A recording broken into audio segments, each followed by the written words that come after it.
organise ce webinaire dans le cadre d'une stratégie régionale d'accompagnement des feuilles de route des différentes industries pour aller vers la décarbonation des principaux sites industriels. C'est une démarche qui a eu lieu entre 2022 et juin 2023. Et 50 sites industriels parmi les plus polluants ont été identifiés en France et on en suit un certain nombre au niveau régional et on a décidé d'augmenter cette démarche au niveau régional sous l'impulsion de notre chef de département référent France 2030, André Prieto, pour que chacun de nous en charge de suivi de filière au niveau régional, on puisse accompagner les démarches des entreprises de ces filières-là. Donc, c'est dans ce cadre-là qu'a lieu ce webinaire sur la décarbonation du secteur du numérique. Et c'est naturellement qu'on s'est tourné vers Minalogic, qui est le pôle des entreprises du secteur, pour co-organiser ce webinaire. Merci Céline. Jérôme Deparsco, donc moi je suis vice-président au sein de Minalogic et je suis en charge de tout ce qui est la stratégie développement durable du pôle. Et je vais vous expliquer un peu plus tard ce que ça signifie et ce qu'on cherche à mettre en place. Donc merci à tous d'être présents pour ce webinaire. Je serai accompagné aujourd'hui aussi par Émilie Dumas de Auvergne-Rhône-Alpes Entreprises, de Sébastien Béclin du CIRID et de Mathilde de Yagoubi de Game Only. Alors, ce webinaire, on se propose de dérouler l'ensemble des slides. Et si vous avez des questions, posez-les dans le chat et puis on essaiera d'y répondre quand on sera à la fin, s'il nous reste du temps. Sinon, on s'engage bien sûr à vous répondre par écrit. Donc, l'objectif de ce webinaire, il est d'abord de planter un peu le décor, de regarder ce que c'est, comment ça marche, de regarder tout ce qui est autour du numérique et donc les stratégies autour du numérique. On va ensuite regarder tous les guichets qui existent, enfin pas tous, mais une bonne partie des guichets qui existent et qui sont accessibles aux entreprises pour subventionner et aider à la décarbonation. On regardera un exemple avec Game Only. Et à la fin, je conclurai avec la stratégie un peu qu'on met en place dans Minalogic et un questionnaire que éventuellement je vous demanderai de remplir. Voilà, donc on démarre. Pour planter le décor, l'idée c'est de vous donner quelques clés pour comprendre l'écosystème du développement durable. Et dans le RSE ou le SDG, ce sur quoi on va s'appuyer aujourd'hui, c'est sur le E de l'environnement et plus précisément sur les scopes 1, 2, 3 qu'on verra dans le slide suivant. Donc là, ce sont les mots-clés qui sont intéressants de retenir. Et sans rentrer et paraphraser ce qui est écrit, l'idée c'est que vous devez retenir, c'est qu'en fait le SBTI permet à des entreprises d'avoir du support et de s'engager sur la décarbonation de leur entreprise. Et ces fameux scopes 1, 2, 3 qu'on va regarder après, qui ont été définis par eux. En France, c'est le SNBC qui définit la trajectoire de décarbo par secteur d'activité et qui est pris en compte par tous les décideurs, qu'ils soient publics ou privés.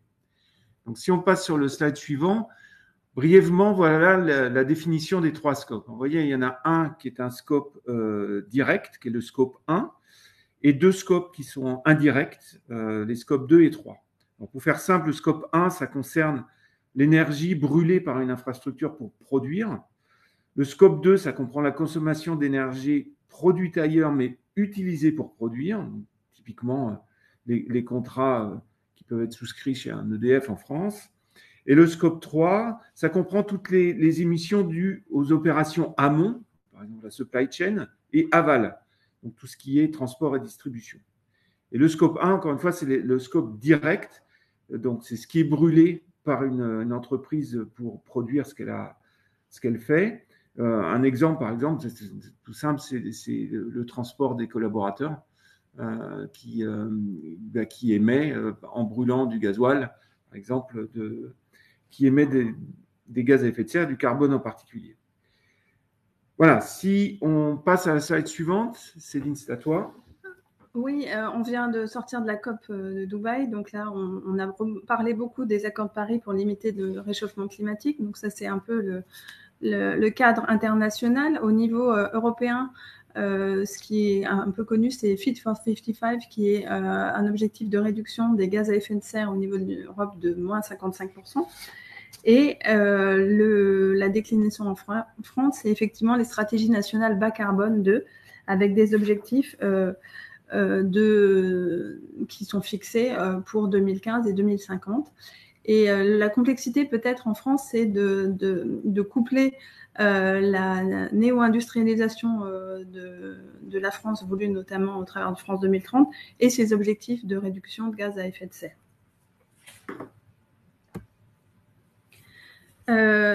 Pour juste avoir une idée de l'impact de l'industrie, on sait que l'industrie, c'est 20% des émissions au niveau national.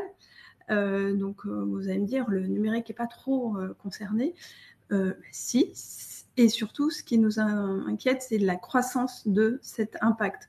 Puisque même si on est à un impact qui est à moins de 5% aujourd'hui, sa croissance est vraiment exponentielle. Et c'est pour cela que c'est maintenant qu'il faut commencer à agir. Alors, ce pourquoi on faisait sur ce slide juste avant un focus sur l'industrie, c'est que beaucoup des clients, des adhérents de Minalogic, par exemple, sont des industriels. Donc, clients qui regardent et qui font partie de ces 20%. Et les solutions qui sont apportées à travers le numérique sont souvent des sociétés telles que les adhérents de Minalogic sur le logiciel, sur la photonique ou sur les micro et nanotechnologies. Alors, on disait, ça représente 2,5% des émissions nationales en 2020, ce qui est effectivement pas beaucoup. Par contre, ce qui est important de comprendre, c'est que c'est croissant. La croissance de ces émissions, d'ici à 2030, ça sera plus de 45%. Donc, c'est quand même le bon moment pour le prendre en compte. L'analyse des émissions en 2020 montre que ce sont essentiellement la fabrication des terminaux qui contribue et qui est le plus suivi, ainsi que la gestion des données et l'utilisation des réseaux. Donc, ce sont les deux gros postes qui contribuent ou qui sont coupables des émissions de CO2. Le schéma de droite montre en gros cette croissance, si on ne fait rien, qui est monstrueuse, qui est la partie haute, qui est montrée sur les 3 KPI en rouge, hein, donc les émissions de gaz à effet de serre, consommation de minéraux pour fabriquer et la consommation d'énergie inhérente. Mais il y a un scénario sobre qui permettrait de contraindre un peu ces émissions d'ici à 2030. C'est ce qui est montré en bleu sur ce graphe. Et c'est un peu ce sur quoi nous, on va s'impliquer pour faire partie de ce scénario sobre.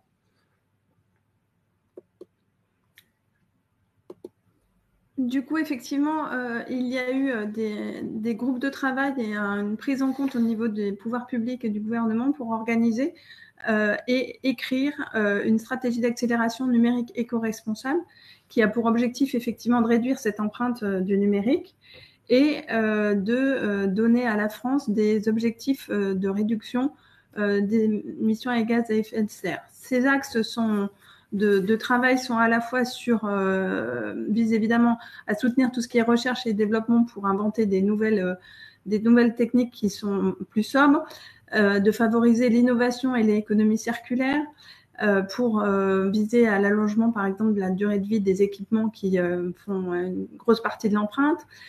Et évidemment, il faut que les talents suivent et du coup, il faut aussi mettre l'accent sur la formation continue initiale des acteurs dans ce secteur-là.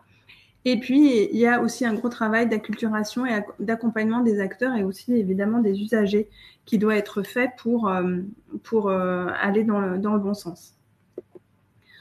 Cette feuille de route qui a été annoncée lors du haut comité du numérique éco-responsable en juin dernier par les 3 ministres concernés, Madame Agnès Pannier-Runacher, Monsieur Jean-Noël Barrot et Monsieur Christophe Béchu, ne sont pas issus des travaux d'obscurs fonctionnaires dans des bureaux, mais c'est vraiment un collectif avec des partenaires et des fournisseurs de services et de acteurs de tout le numérique, toute la chaîne de valeur. Donc vous avez un groupe de travail qui s'est concentré sur tout ce qui était terminaux, un autre sur les data centers et le cloud, un autre sur la sobriété des usages, un autre sur les réseaux.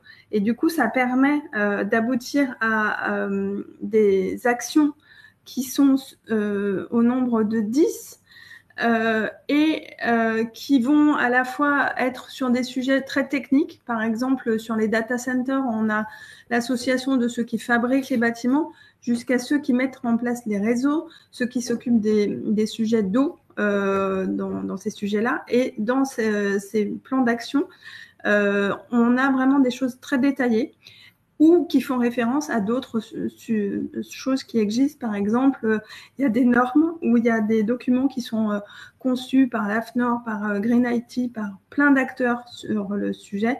Et donc, cette feuille de route de la stratégie décarbonation, qui est un gros volumineux document, 250 pages, mais ça vous permet d'aller piocher là-dedans, ce qui peut concerner votre entreprise au gré des sujets que vous y voyez, sur la sensibilisation. Si vous êtes plutôt sur l'IA, la 5G, vous trouverez les ressources dans ce document pour avancer.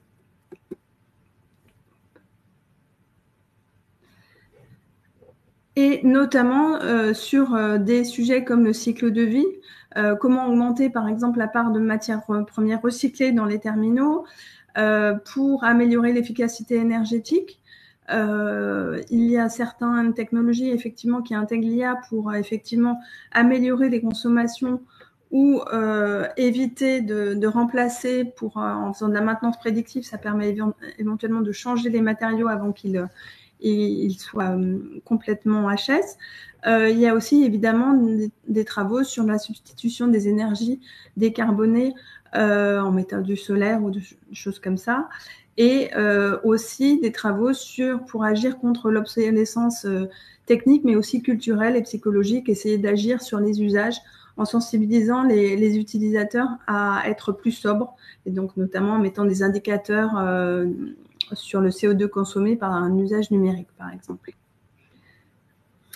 Alors en fait, le rôle des technos et outils numériques dans la décarbo des autres secteurs apparaît à ce jour insuffisamment documenté. C'est pourquoi la feuille de route a prévu la création d'un 5e groupe de travail consacré au rôle du numérique dans la décarbonation des autres secteurs économiques. Ils sont listés ici, donc l'agriculture, le transport et la mobilité, le bâtiment et la gestion des déchets. Donc ce groupe 5 a permis de travailler à l'identification des cas d'usage pour la décarbonation des autres secteurs.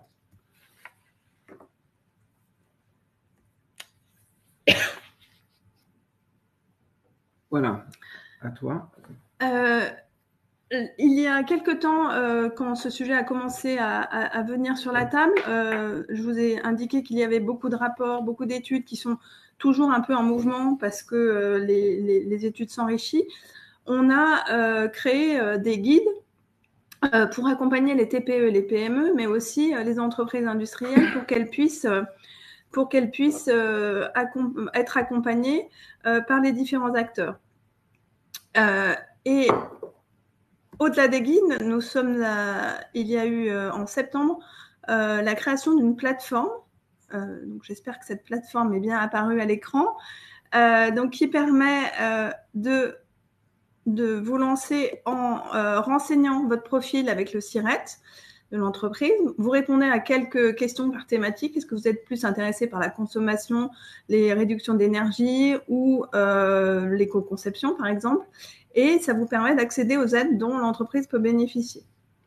Je vais juste rapidement montrer, sans rentrer un SIRET particulier, mais vous avez ici un annuaire qui nourrit ce profilage par entreprise et vous pouvez effectivement filtrer par nature de l'aide, accompagnement, financement, prêt, l'avantage fiscal des formations, mais aussi par objectif, donc tous ceux qu'on vient d'évoquer, l'énergie, l'eau, le bâtiment, mobilité, les RH. Et du coup, vous pouvez avancer sur votre stratégie et identifier éventuellement des aides, notamment pour diagnostiquer les leviers pour votre entreprise à vous. Voilà.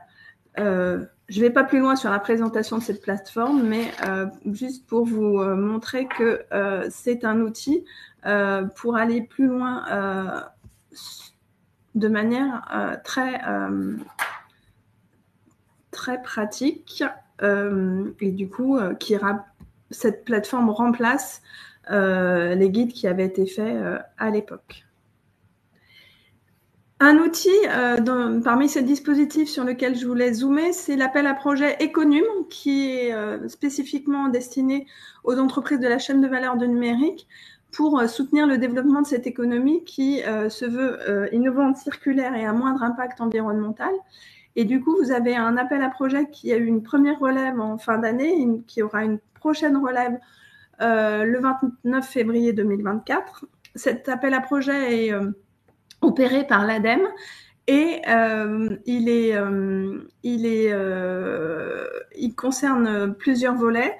Et vous avez notamment des webinaires qui ont été organisés, qui sont en ligne sur le site pour expliquer en détail tous ces appels à projets qui reposent sur des sujets soit de R&D, soit qui visent à cofinancer des projets de R&D, soit en mode individuel ou collectif, en consortium. Et du coup, n'hésitez pas à contacter Minalogic si vous avez un projet qui vous semble susceptible de rentrer dans cet appel à projet. Donc, la limite 29 février, mais le pré-dépôt auprès de l'ADEME doit se faire un mois avant. Donc, si vous avez un projet, n'hésitez pas. Voilà, donc merci de nous avoir présenté un peu tous ces dispositifs. Ce que je propose maintenant, c'est de passer la parole à Émilie Dumas pour nous présenter un peu ce qui est fait dans la région Rhône-Alpes et porté par Rhône-Alpes Entreprises. Émilie, c'est à toi. Merci Jérôme. Bonjour, vous m'entendez bien? C'est tout bon? Oui. Parfait.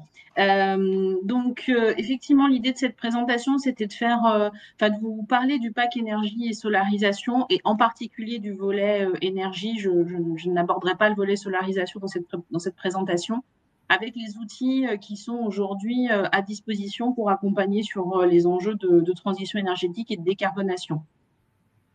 Un petit mot très très rapide en amont pour ceux qui ne nous connaîtraient pas. Donc, Auvergne-Rhône-Alpes Entreprises, nous sommes l'agence de développement économique de la région Auvergne-Rhône-Alpes. Nous sommes une association. On est là pour accompagner les entreprises industrielles et de services à l'industrie dans leur développement dans le sens le plus large du terme, quelle que soit leur filière, leur domaine d'activité.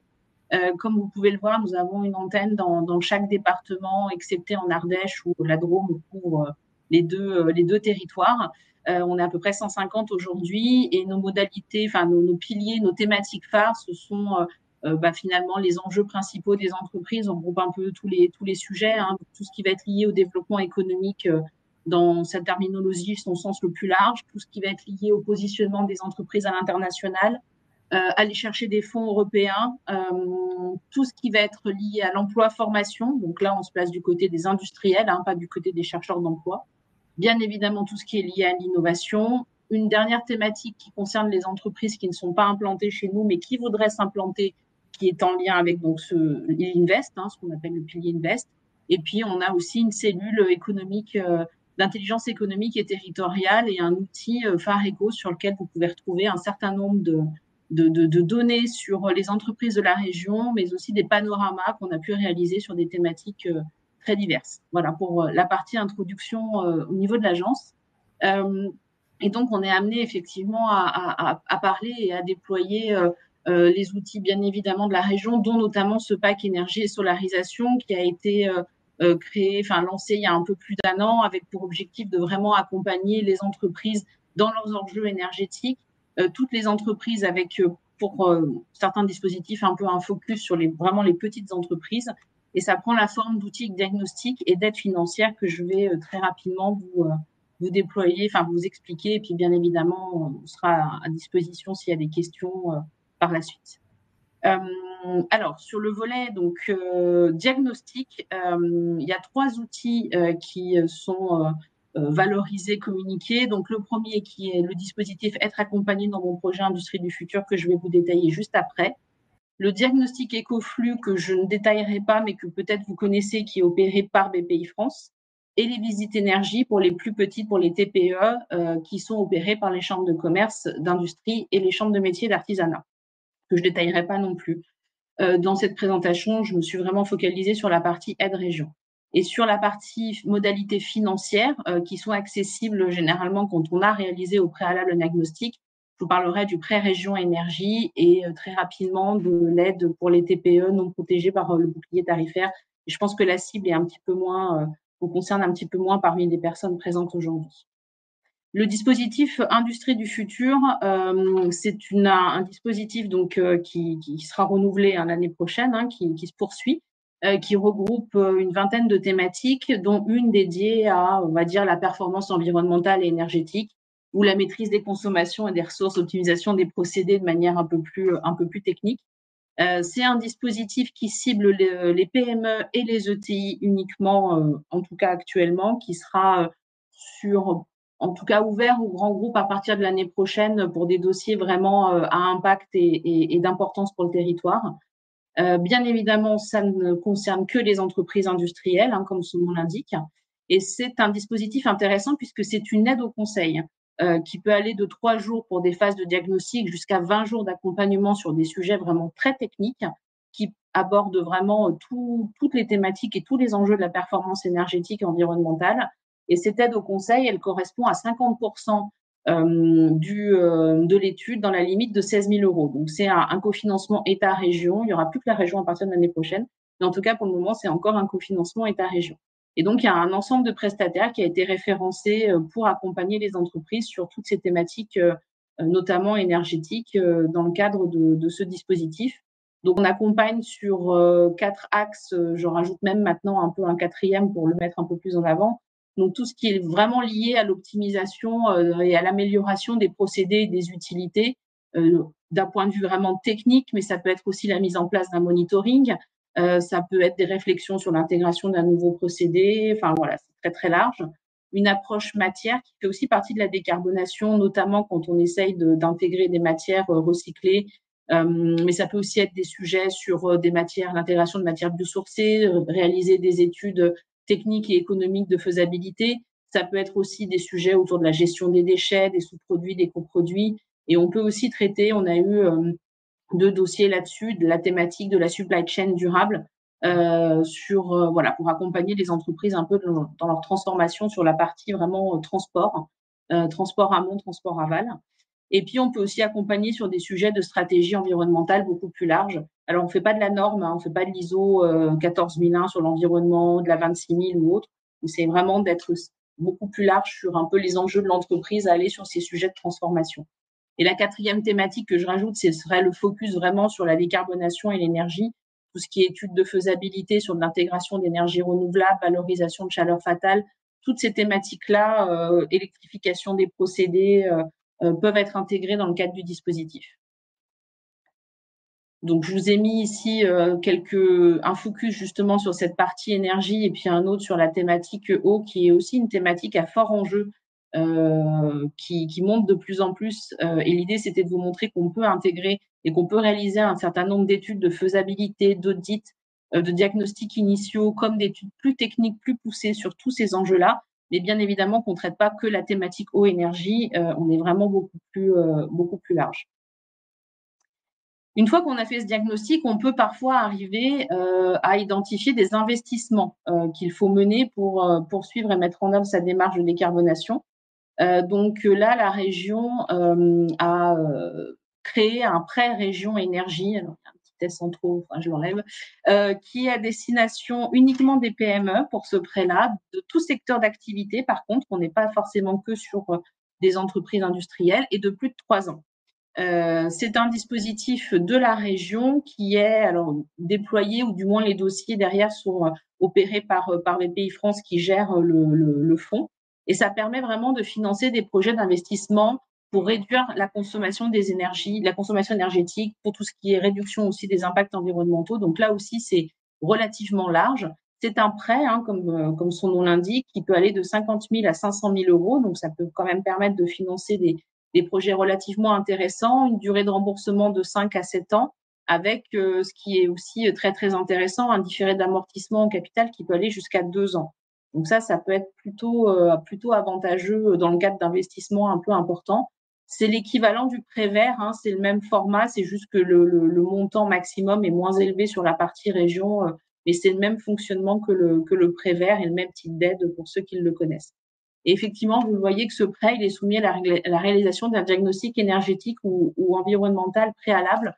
Alors, soit le dispositif dont je vous ai parlé, soit le diagnostic écoflux ou une visite énergie. C'est l'un des 3 préalables pour valider quelque part l'investissement qui est présenté dans le cadre de ce dispositif.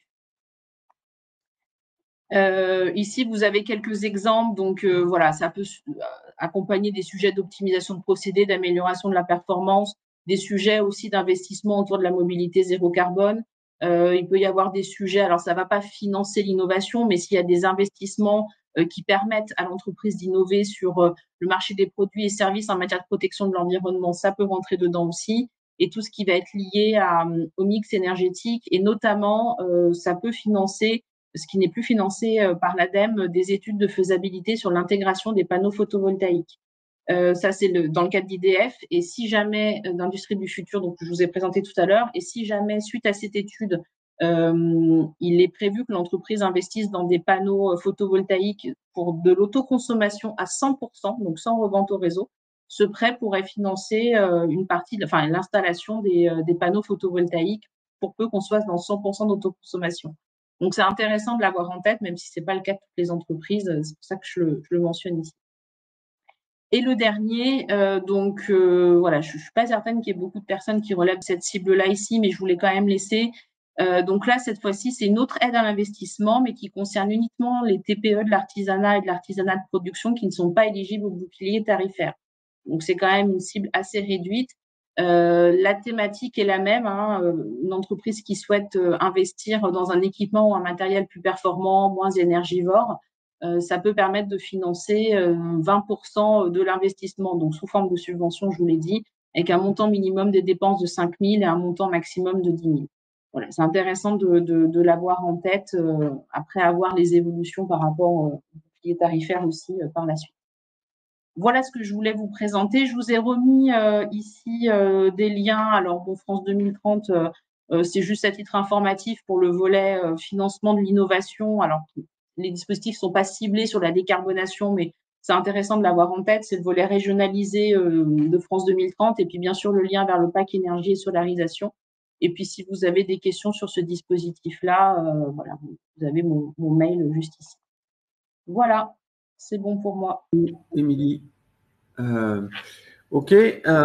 Donc, si on passe là pour le moment, petit point d'arrêt. Donc, on a essayé d'expliquer un petit peu quel était le panorama de ce qui est fait au niveau national en France, en particulier avec le projet Econum. On a parlé de les dispositifs qui étaient mis en place sur la région Rhône-Alpes. Il y a aussi l'Europe. Et là, on se focalise sur un sujet assez intéressant dont Minalogic, en tant que pôle, est en gros l'administrateur de cet ensemble. Et je demandais à Laure si elle veut bien nous expliquer un petit peu ce qu'il y a derrière ce Silicon Eurocluster. Merci Jérôme, bonjour à tous. Oui, alors comment ce projet Silicon Eurocluster s'inscrit dans les aides à la décarbonation du numérique? Alors tout d'abord, un petit zoom sur qu'est-ce que ce projet. Donc c'est un projet qui est financé par la Commission européenne, qui est coordonné par Minalogic et qui regroupe 10 partenaires, donc 10 clusters de 9 pays différents. L'objectif ultime de ce projet, c'est d'atteindre une plus grande autosuffisance européenne de la chaîne de valeur de l'électronique, qui est un objectif très ambitieux, notamment dans les technologies IoT, micro et nanoélectronique, photonique, intelligence artificielle et logiciels embarqués. Alors, quelles sont les actions de ce projet pour, on va dire modestement, répondre à cet objectif ambitieux? On a du soutien à l'internationalisation de plusieurs PME, de la formation de personnel de cluster. On a également organisé un Open Innovation Event.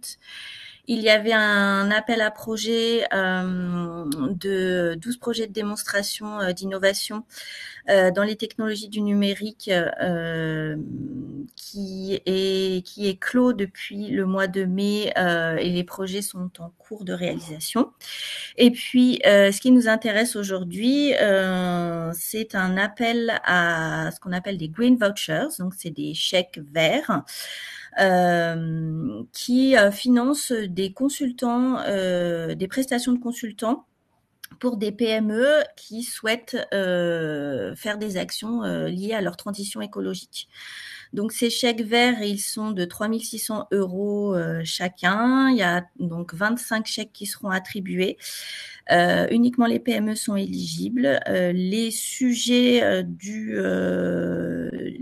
éligibles, les thématiques éligibles, c'est tout ce qui est stratégie de décarbonation, économie circulaire, éco-conception, gestion des déchets et des ressources. Les types de services éligibles concernent l'audit, l'engineering, le conseil et la formation. Et les pays éligibles, il faut être une PME d'un pays éligible du programme SMP COSME. On a la liste à disposition. Sur du coup cet appel, on a également, comme la région le fait sur ces dispositifs, un catalogue de consultants en accompagnement à la transition écologique qui sont prévalidés par les partenaires du projet. L'appel est ouvert en ce moment, donc s'il y a des consultants dans la salle qui n'hésitent pas à postuler à cet appel qu'on appelle les Green Experts, et ensuite vous apparaîtrez dans un catalogue dans lesquels les PME pourront aller sélectionner le consultant avec qui ils souhaitent travailler. Voilà, je pourrais vous envoyer le lien de l'appel. Les Green Vouchers seront ouverts fin février. Voilà, l'appel à Green Vouchers jusqu'au 30 avril. Voilà. Voilà, c'est tout pour moi. N'hésitez pas si vous avez des questions. Merci beaucoup, Laure. Alors, on a vu les différents dispositifs qui sont mis en œuvre au niveau européen, au niveau français, dans la région Rhône-Alpes. Bon, toutes les sociétés et particulièrement les adhérents de Minalogic ne peuvent pas prétendre à tous. Le rôle de Minalogic sera de vous aider à monter des projets et monter des dossiers éventuellement pour aller chercher ces subventions. Mais on ne s'arrête pas là. Ce qu'on voudrait aussi, c'est regarder comment on peut, en termes d'intermédiation, Minalogic se pose au centre entre les demandeurs, donc les sociétés qui cherchent à se décarboner ou monter des projets prenant en compte la décarbonation, les financeurs ou les subventions et les sociétés qui sont capables d'aider et de faire. Et c'est pour ça qu'on a signé un partenariat avec le CIRID, au mois de septembre avec Minalogic pour regarder comment on peut utiliser, et Sébastien va nous en parler maintenant, regarder comment on peut utiliser les plateformes qui sont mises en place notamment dans la région Rhône-Alpes pour jouer ce rôle d'intermédiation entre les prestataires, les sociétés qui demandent et l'accès à des aides et des subventions pour mettre le pied à l'étrier. Sébastien, je te passe le micro. Oui, merci Jérôme pour cette introduction. Donc moi, je vais vous parler du CIRID, CIRID qui est le Centre international de ressources et d'innovation pour le développement durable. Le CIRID est une association loi 1901 reconnue d'intérêt général et qui a été créée en 2005 en même temps que les pôles de compétitivité. Nous sommes à la base une émanation de l'Institut Fayol de l'école des mines de Saint-Étienne. Et c'est pour ça que historiquement, nous sommes situés, nous avons nos locaux situés au sein de la grande usine créative, donc à Saint-Étienne, au cœur de la région Auvergne-Rhône-Alpes. Le CIRID a un budget d'environ 700 000 euros, 70% de financement public, 30% de financement privé pour répondre à notre mission d'intérêt général. Et notre objectif est de promouvoir et de mettre en visibilité et en valeur également les nouveaux modèles économiques de coopération que sont notamment l'économie circulaire, l'économie de la fonctionnalité et de la coopération, l'écologie industrielle et territoriale, le biomimétisme, l'éco-conception et l'innovation à travers l'usage. Car en effet, on parle dans cette feuille de route de décarbonation du numérique.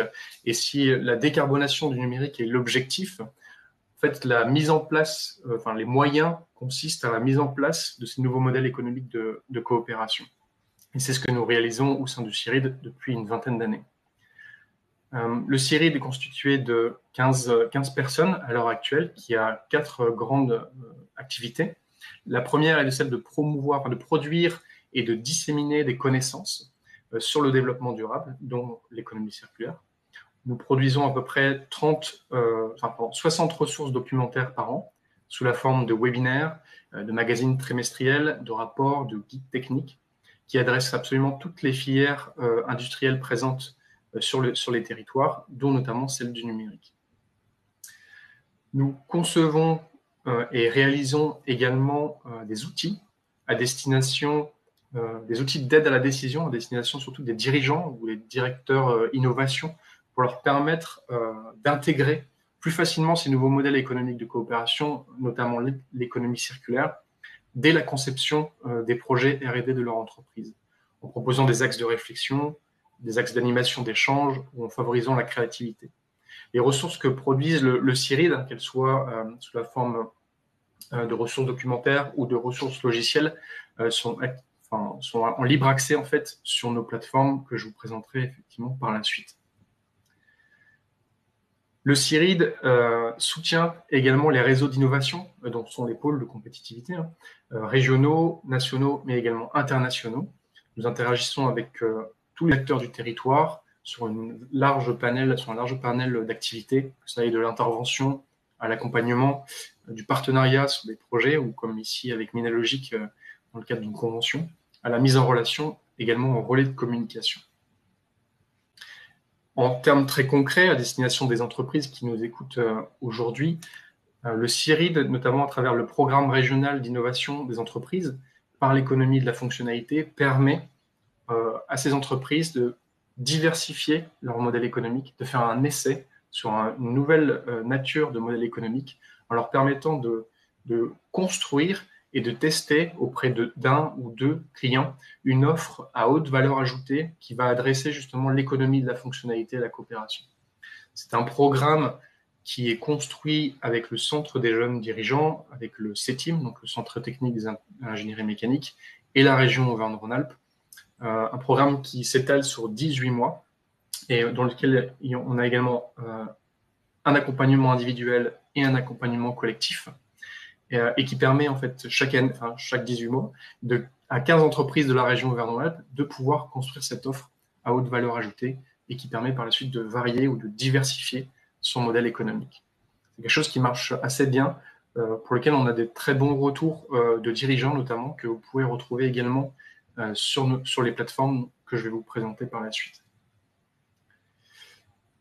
Donc, expertise très prononcée au sein du CIRID, la création, le développement et l'animation de plateformes collaboratives digitales, qu'elles soient régionales, nationales et ou internationales.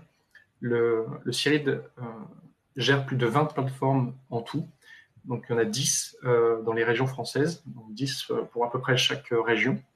Il y en a une également qui adresse le Québec, une pour les pays nord-africains, des autres pour la Chine, et une autre qui adresse une partie, on va dire, de l'Europe, une autre qui va ouvrir au premier semestre 2024 et qui adressera les pays du pourtour méditerranéen, et qui ont tous comme axe commun le développement durable. Ces plateformes sont développées avec les territoires, ce qui leur permet d'adresser parfois des sujets d'attention particuliers ou des stratégies de territoire, comme c'est le cas avec la région Auvergne-Rhône-Alpes, qui a décidé d'avoir la plateforme Eclaira pour économie circulaire au sein de la région Auvergne-Rhône-Alpes, et donc d'adresser cette thématique d'économie circulaire. Au sein, si on rassemble toutes ces plateformes, on arrive à peu près 100 000 membres inscrits au global, ce qui correspond à peu près 12 000 structures en tout et pour tout. Et en termes d'audience, on est à peu près à 1,5 million de pages consultées par mois, donc sur toutes les publications qui sont réalisées sur l'ensemble de ces plateformes qui adressent le développement durable.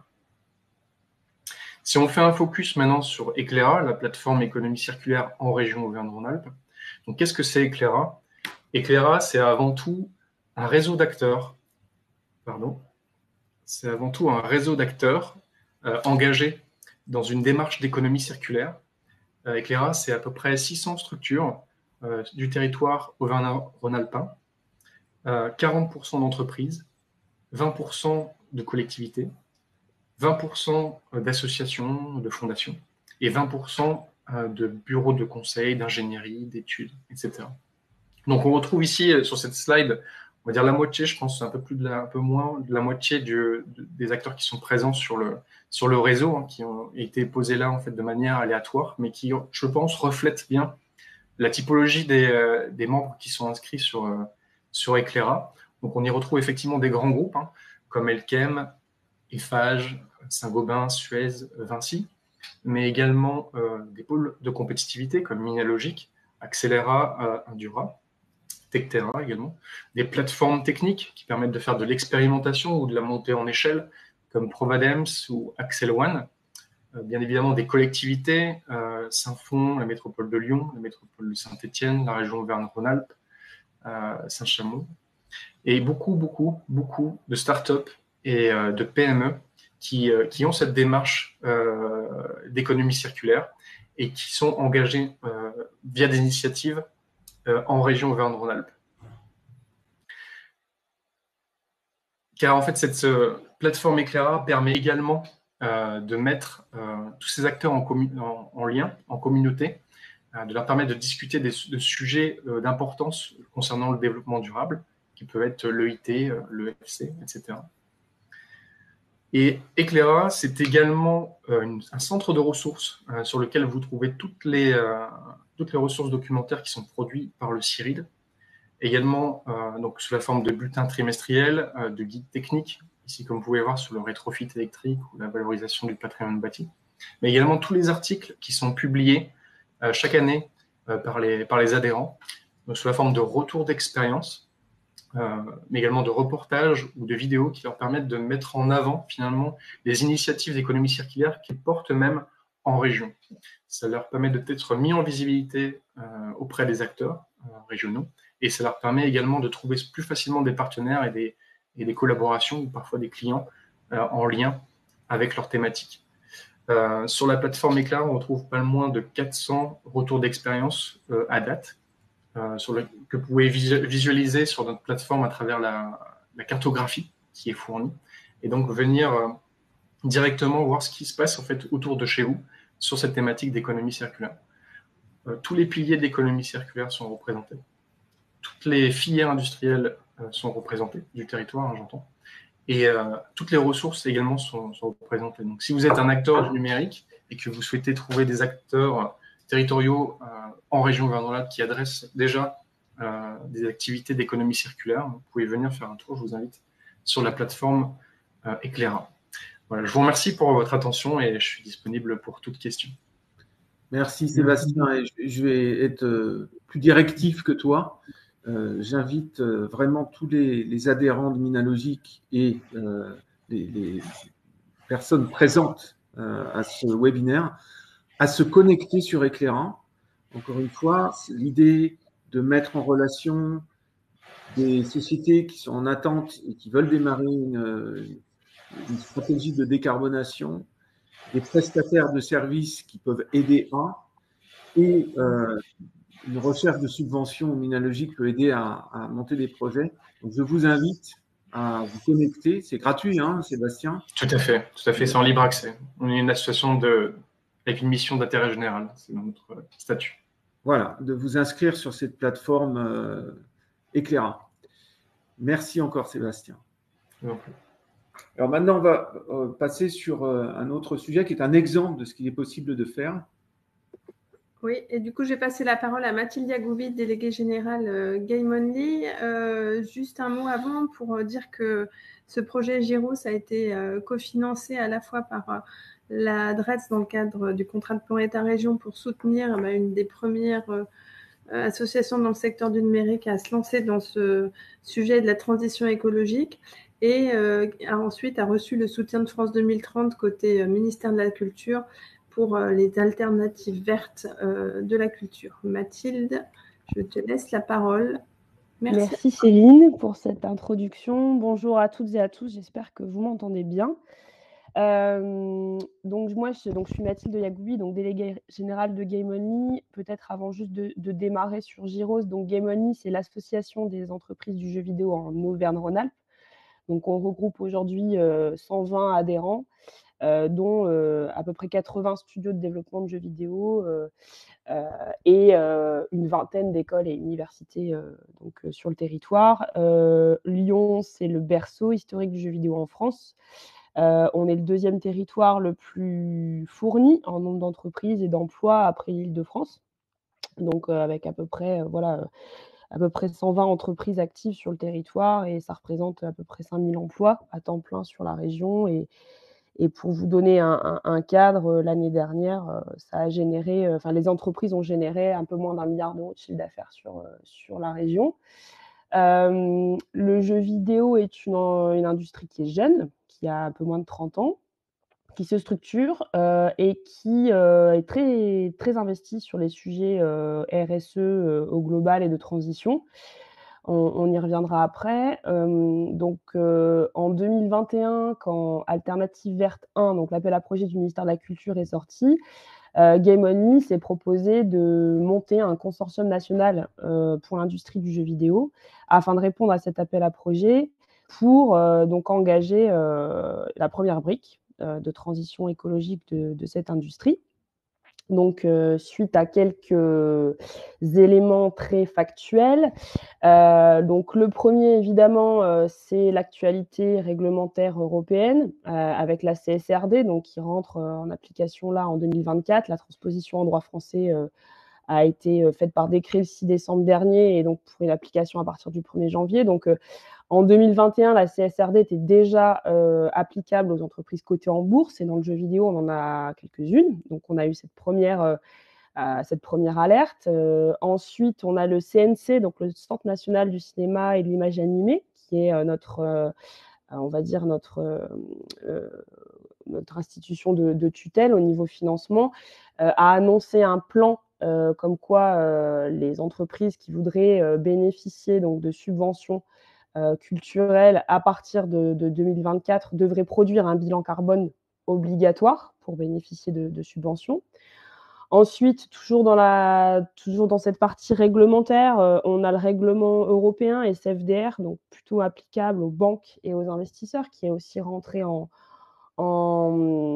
application. Et de la même manière, on a beaucoup d'entreprises dans le jeu vidéo qui ont à leur board des fonds d'investissement européens et internationaux, donc qui ont commencé aussi à mettre la pression de ce côté-là en disant qu'il fallait rendre des comptes sur ce que faisaient les entreprises donc, au niveau RSE.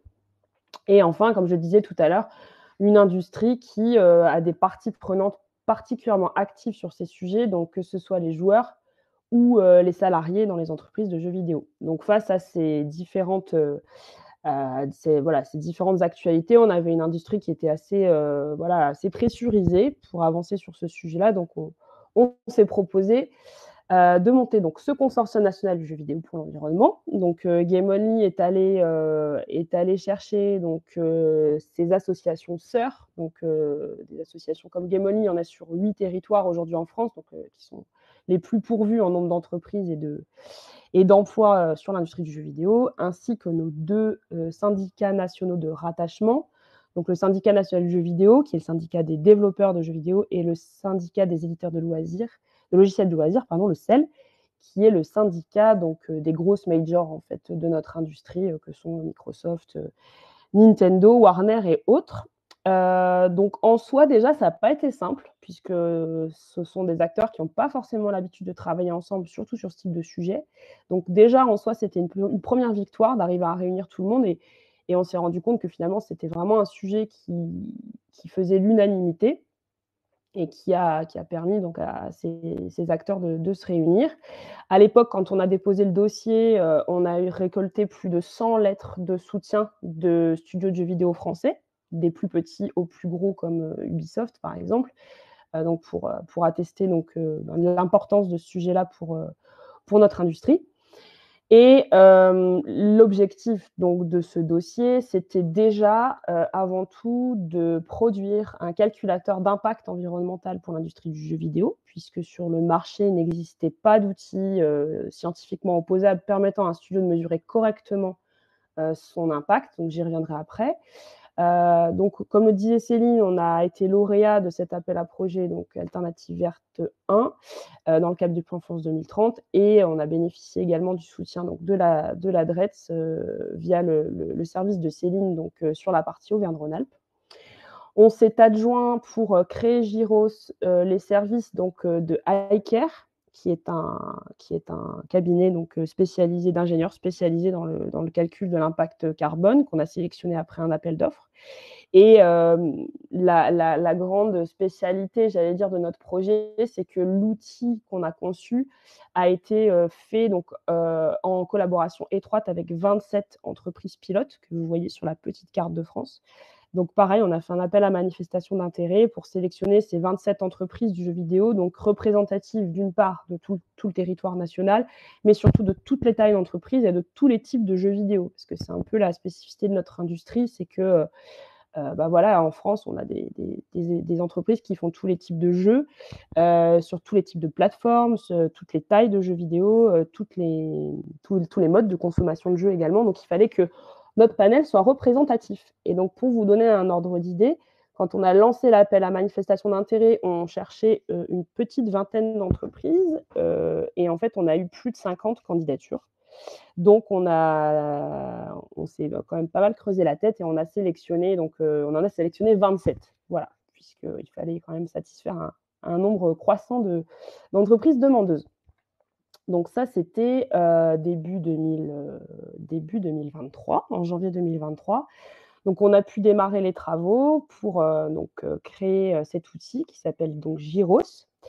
Alors Giros, qu'est-ce que ça fait? Donc Giros, ça mesure l'empreinte carbone des entreprises du jeu vidéo sur les 3 scopes qui ont été évoqués tout à l'heure et ça, c'est vraiment important puisqu'avant de démarrer les travaux, on avait quelques bribes d'études internationales qui indiquaient que la consommation majeure du jeu vidéo en termes de carbone se situait surtout sur le scope 3 et l'usage du jeu vidéo chez le joueur. On n'avait pas d'outils pour le mesurer exactement. Donc, Giros permet de mesurer maintenant cet impact-là, donc sur le scope 3, mais vous avez également, évidemment, les scopes 1 et 2, donc ce qui concerne l'entreprise directement, donc achat de produits-services, déplacement professionnel, immobilisation, déplacement domicile-travail, la consommation d'énergie, les déchets, et donc, évidemment, l'utilisation à la fin de vie des produits. Et c'est vrai que c'est là qu'on a eu le plus de travail et que, j'allais dire, on continue d'autant plus le travail aujourd'hui, puisque pour mesurer cette utilisation du jeu vidéo chez le joueur, on a besoin de données internationales sur la consommation de jeux vidéo. C'est une industrie qui est mondialisée, hein, qui ne concerne pas un seul pays. Les entreprises du jeu vidéo françaises ont leurs jeux vidéo qui sont joués dans le monde entier, donc ça complexifie vraiment aussi le travail qu'on a eu à faire.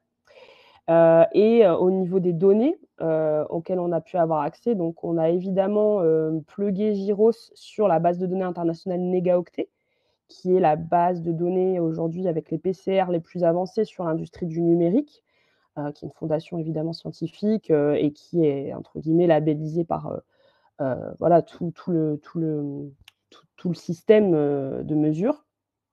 Et on a également choisi d'aller plus loin parce qu'on s'est dit que le carbone, c'était pas suffisant et que Giros devait mesurer l'empreinte environnementale globale de l'industrie.